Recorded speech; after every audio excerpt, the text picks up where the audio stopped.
All right, good morning, guys. Today, yeah, hey, that was good. Wow. Today we're in December.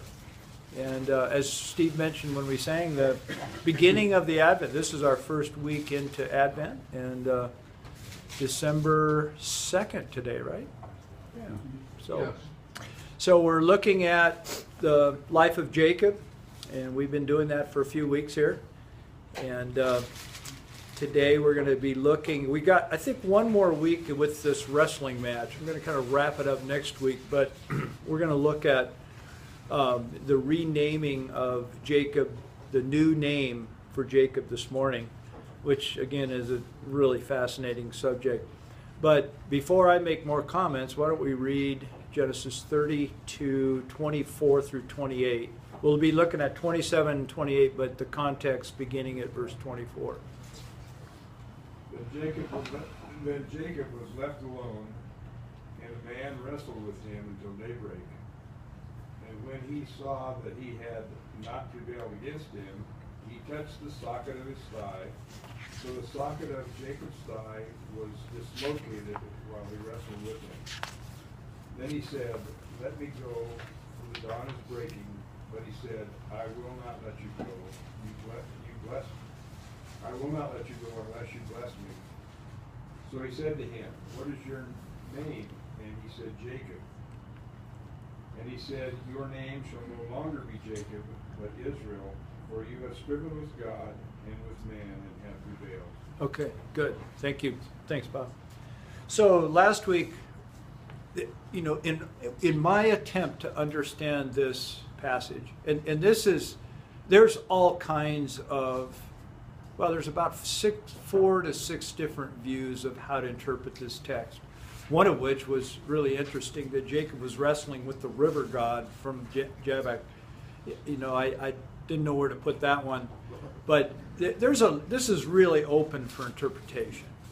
And so I've been trying to make sense out of it. And of course, in order to do, I mean, no one is, you just can't approach the text unbiased. You know, I have my view of things, of how things work. I think this is primarily a really great model and a picture of transformation. I believe it really happened. I have no doubt that this really occurred because of my view of Scripture. But I think it has a much larger, an archetypal type of meaning for us today. And I think as we read through it, we can intuitively connect to what is happening in this man's life. We all know what it is to be awakened in the middle of the night, tossing and turning and wrestling, right? We all know what that is. And so I think, geez, this is a beautiful picture. This stranger comes to Jacob, and where the text moves from, the word wrestle was used for a meaning. I mean, a wrestling match is what is two individuals, in this case men, two men coming together face to face and wrestling and expending energy. And of course, I've been building a case over the last couple of weeks that you can only do that for 6 or 7 minutes. And this thing went on all night. So I have to think, well, gee, what then was this match all about? And not only that, but it ended not in a separation, but in a connection. There is a connection, and thus the words resistance to embrace. This text moves from resistance, which is the word I've chosen for wrestling, expending energy to conquer and to prevail, to the idea of embrace. And of course, I've suggested that it moved from struggle to a dance. And that's what the Gene and Jean demonstrated for us a couple weeks ago. We've looked at the what, the who, and the how of this text. The what is this idea that I think for this thing to move from resistance to embrace, there has to be this word empathy in there. That what we're seeing is a picture of empathy, and empathy causes connection. And that's what we looked at the first time. I'm thinking, you know, at the end of the day, end of the match, Jacob didn't want to let this guy go. There's something that has happened. The second one, the who, is, I have no doubt that it's the divine presence. because when he's named, as Bob read this morning, you have struggled with God and with men and have prevailed. He then names, where this is moving ahead, he names the place Peniel, which is face of God. And so there is no doubt that God's presence is in this. Third thing, last thing, the how. And this is just of interest to me, is it has no spiritual connection, but it has a physiological connection of how do we change? And there's actually a physical things that occur, and there's science that backs up. Modern science is now aware that our brains can actually be rewired. I mean, we all know that of people who have what we could call hardening of the categories, where they just do the same things over and over and over and respond a certain way. Well, it kind of, geez, can transformation occur? Can anyone really change? Well, yes. I was, Monday, I was with a family out in eastern Colorado giving them a proposal for a generator installation, a backup generator installation for their property. And I walked in and sat down, and there was a bedroom off of the room where we were, and there was someone in there in a hospital bed. And I said, and the owner went over and kind of closed the door because they think they were sleeping. I said, well, who's in there? And she said, it was my daughter. She was in an auto accident a few years ago, and she's in rehab, and she was paralyzed. He said through the rehab, and they go, I don't know, two or three times a week. I don't know. They take her in. She was totally paralyzed. She broke her neck. She was totally paralyzed, neck down. And now she has movement from waist up. I mean, there has been dramatic improvement, and that is because of neuroplasticity, is what we talked about. There can be neural change. The circuits are rewiring. It's taken a long time, but there has been improvement, and her quality of life has changed because of this physical thing that has really happened. And I just propose that, maybe what we're seeing here, the reason Jacob, what's happening in Jacob's life is not only a spiritual piece, but because of an amazing creation of God, that there's actually physical things happening inside of him as well. And I'm suggesting that it could be, maybe his brain is being rewired at this time. So that's where we've been. I'm calling this a new place. Jacob is moving to a new place. Certainly reinforced by the idea that he receives a new name.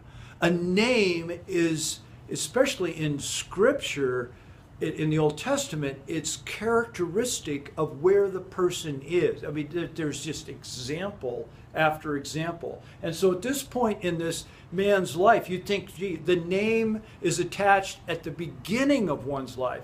Well, this is well into this man's life. He receives a new name. That means he's in a new place. There's something that has happened to this man. And so we're going to look at the old name and the new name. The old name was Jacob. And Jacob, Jacob, or actually it's Akab, is, you've heard heel catcher, you've heard supplanter. We've looked at this man's life. We've looked at these characteristics. We see he's a taker. He's a taker.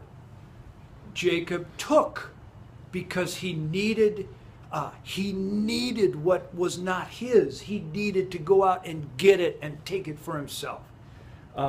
He was a hard worker. We have no doubt about that. And he worked for years sacrificially for his father-in-law and building up his empire.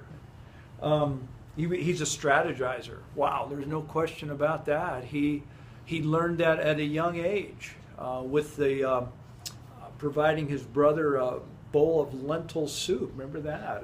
And of course his mother was in on the whole thing of the stolen blessing. He's successful. He is a guy who has he's entrepreneurial in the sense that he got what he had strategy and intention, and by golly, he got what he asked for. He's an achiever. Achiever is a good word. Yeah, he is. There's no question. That's really good. He's an achiever. Risk taker. He got the word from Dad to leave, and he left, and he left all. He just left. He left his home with maybe a staff and a few animals. And golly, he's coming back with this whole group of people, a family, and all of his animals, and this huge amount of resources. He's spiritual. There's no question about that. He honors God. I'm trying to think of examples, but I have never doubted that he is not a spiritual person. And he cares. We've seen it over and over again, especially at this point where he moved and strategized about this coming of his brother, and he put his family into the best realm of safety that he could. So these are things about Jacob. Okay, name means supplanter or heel catcher. You guys know where that's from, is when he was the second baby and caught the heel. Yeah, Carl. I find it interesting that we're seeing that his name was changed, and isn't that somewhat similar to what God is going to do to us? He tells us our names are written down. Yeah. Doesn't he say something, scriptures say something about we'll have a new name, and it's written down in glory, or that song which is connected right into Yeah, I will change your name. Yeah. Yeah. Well, I think that is exactly correct. Yeah. That there is something new, Carl, that's happening inside of you, and it's happening inside of me too. And it's the message of the gospel. So now on the other side, we're going to move across here. On the next slide, we're going to look at now we've moved to the right. This idea of embrace, where the text goes from resistance to embrace, the story. And now this name is Israel. His name is Israel. And of course, we know the significance of the name Israel. It's the birth of the nation's name right here, that all of his children and children's children and will be named after this man in this moment. This is paramount in the history of a nation. The literal name, El, God, or Is, El, fights. God fights. God fights is the root of this word. God fights. Well, what do you do with that? And again, there's a lot of interpretation here. We know that the interpretation at the end of the text, the explanation of you have striven, so there's the word fight in there. You have striven with God and with men and prevailed. So we know it has to do with something to do with struggle. We know that God is there. And we know that prevailing is there. And so that's where, before I go to the next slide, related ideas: struggle with God, having power with God, prince with God, he strives with God, let God rule. These are all different what interpreters have used to explain this. And so what I did, rather than trying to pick one, what I'm taking are three key components of what the name is all about, and I'm deriving it from the text. We know that God is involved, God's rule. This whole idea of God's rule is involved here, especially in this man's life. We see the idea of struggle, and we see the idea of prevailing. Okay, yes? Well, I'd like to believe that the answer is God struggled and God overcame, but that's not clear, because it says Jacob prevailed here. And in that light, I don't see a lot of difference between Jacob and Israel in terms of the implications of the name. Uh-huh. One is Because of the story? Yeah, I mean, it says you've struggled with God and you overcome. Well, Jacob was a struggler and an overachiever too. I'm trying to get What's the flavor? So the question then, Bob, Yeah, it's okay. you're It's- Bob, I know, but- you're so Bill. I've been Okay. prevailing with Bob. It's, it's starting to slip here. Yeah. Bill, so the question is, what does prevail mean? Okay, what does this mean?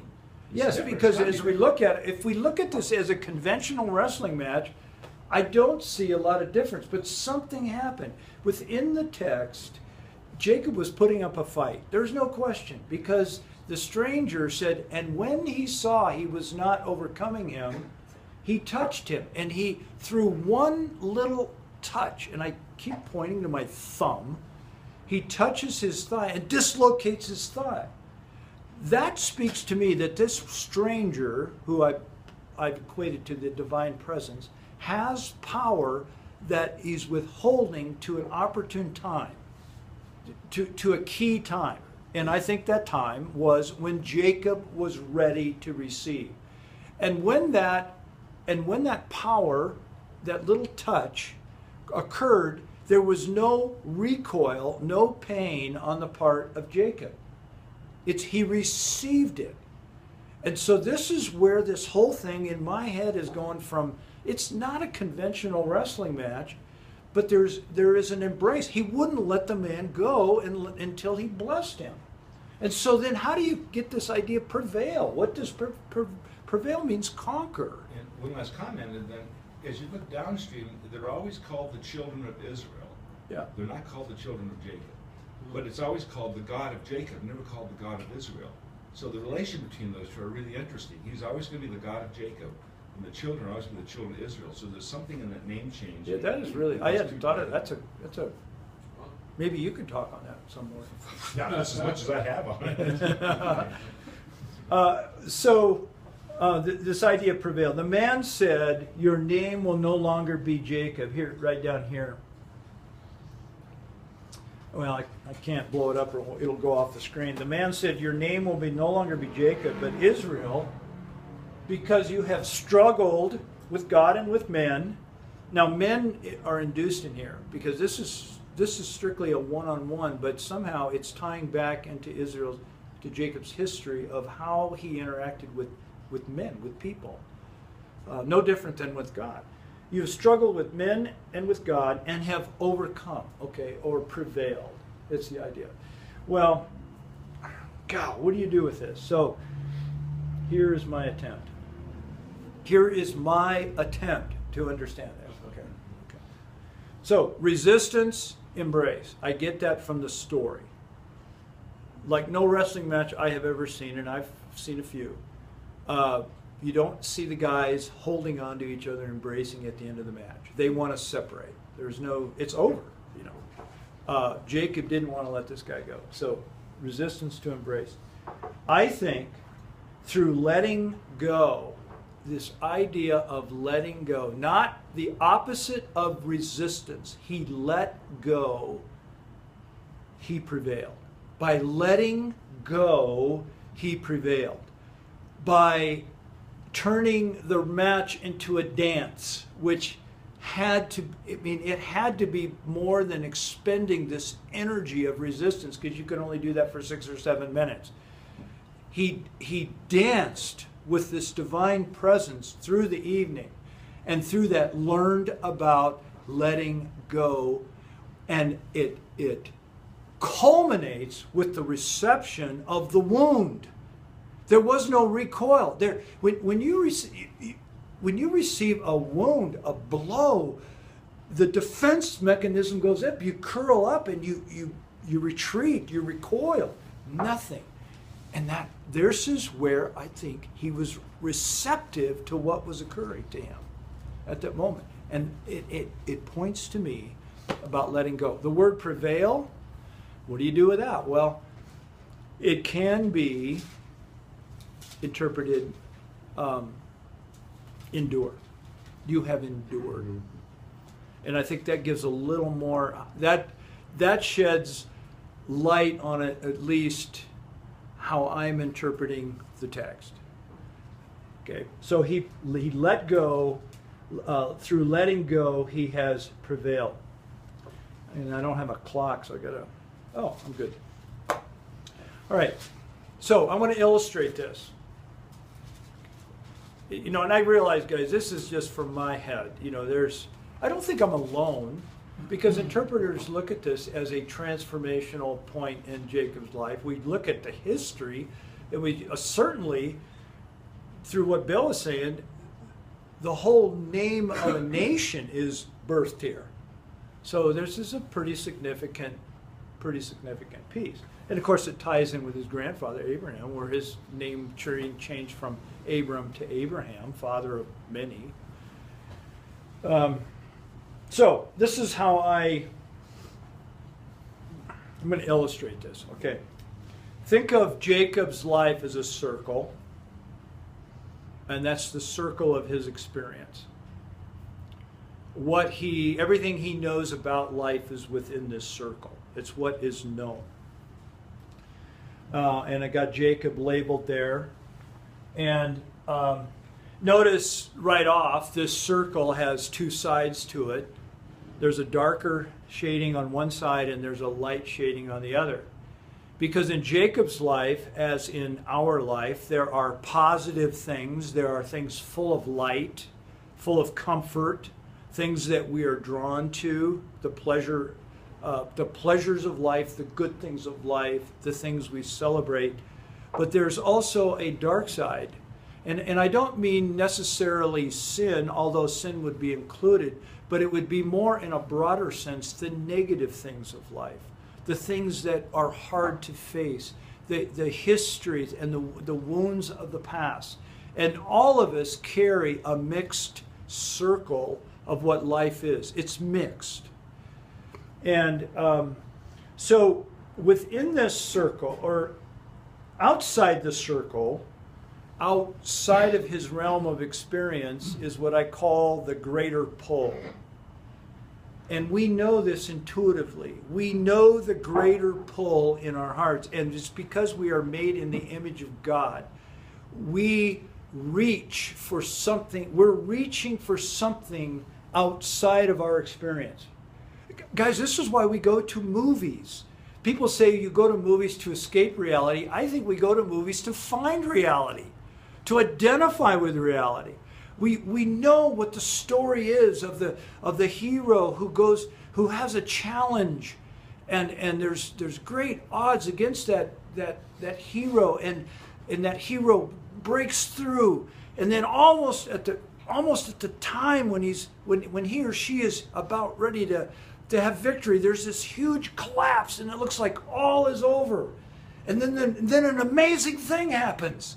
And they bounce back. That's the hero's journey. It's about reaching beyond what we are, the greater pull.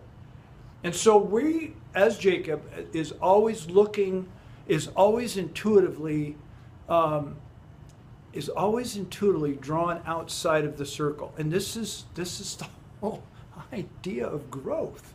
This is why we grow, because there's an unrest that occurs. Number one. An unrest occurs in a man or a woman's life, and they're drawn to the only exit. You got the little exit sign there? The only way out of this circle is through the dark side. There is no gleaming door with bright lights and says, okay, here I am. It is to grow. In my mind, to grow as an individual, it's always through facing the darkness and the negative, and that's hard. As we grow, as we get closer to the exit, the TOF, threshold of fear, fear rises. Fear rises within us, and the normal default mode of us as individuals is that we clamp because we're fearful. And there's reasons, there's a whole history, and of course I'm moving back and forth from Jacob to our experience. But there's a clamp. Jacob has lived all his life within a circle of his experience, where he's in high control, and he's rationalized. Number three, you know, he hasn't gone outside the circle. He moves, instead of going here, see, he clamps and he goes right down to here. He's bypassing this way out to expand into the unknown. And it's the same, guys, in our experience. We clamp. We know what it is to clamp as men. We clamp. You know, like my dad used to say, not only no, but hell no. You know, we know what that is. And rationalize where we are. Now, those knotheads, what were they thinking? And we bolster our own position, and then we live in the comfortable zone right here. Jacob has lived his life in this zone, although he's had struggle. I don't deny that. And this illusion of control. And guys, I'm very clear on that. Illusion of control. We're not in control. Illusion of control.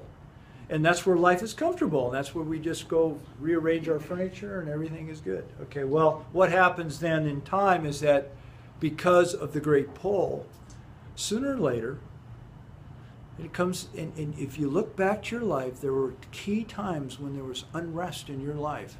And there was this desire to go out beyond. And in every case, I mean, I'm seeing heads nod. You can relate to this. There is a fear aspect of that. If you want to walk on water, you got to get out of the boat. Yeah, yeah, and that's tough.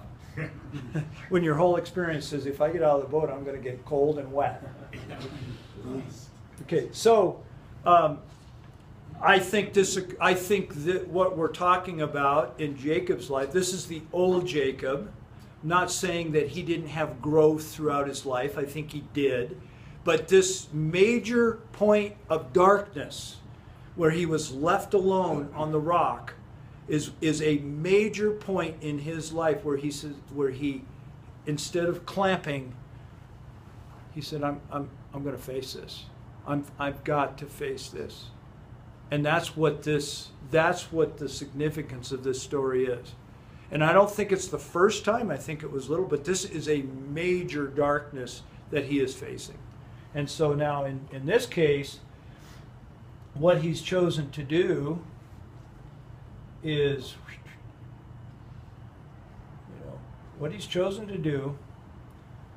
to go this way. And he's facing the darkness. He's moving out. He is moving to a new place.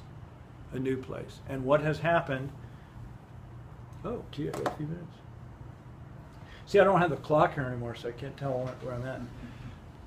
So, what I'm proposing is that he has now moved, and even though, because of the slide, I could have drawn the circle larger. His world has now expanded, but I chose just to put his former world inside the circle. In reality, his world has gotten larger. He has expanded. And see the line that once was there, or the line that's still there, right here. See that line right there? That was Jacob. That was Jacob. But he's now he's gone past that threshold into something new. And as a result, he's received a new name, Israel. And he will have yet more challenges because the circles just get larger and larger as we grow as an individual. He broke through this barrier, it says, right here. He broke through this barrier, thus, by letting go. By letting go. And it's no different than the message of Christ on the cross of letting go. It's the way of descent. He let go, and as a result, something new could occur. It's not by fighting, but it's by letting go. Now I want to finish with a poem by Rainer Maria Rilke. She is a German poet, and this has been translated into English. And this is exactly what this story is about. How small are the things we choose to fight. What fights us is so great. If only we could let ourselves be overcome, as nature is overcome by a great storm. Because if we do win, it's a small victory. And the victory itself makes us small. However, whoever is defeated by an angel always goes away proud, upright, and full of strength. And greater still for having felt his power. This is how we grow, by being decisively defeated by ever greater forces. Isn't that wild? That is how I understand this text. By allowing ourselves to be defeated by ever greater forces. He won because he endured. And he endured and he won by allowing himself to be overcome. Wow. And guys, just ponder it. Think of this in light of the great model and the message of Christ and the gospel. It's exactly what we see there. That's it. We'll wrap it up next week. Very good. You know, all the time you're talking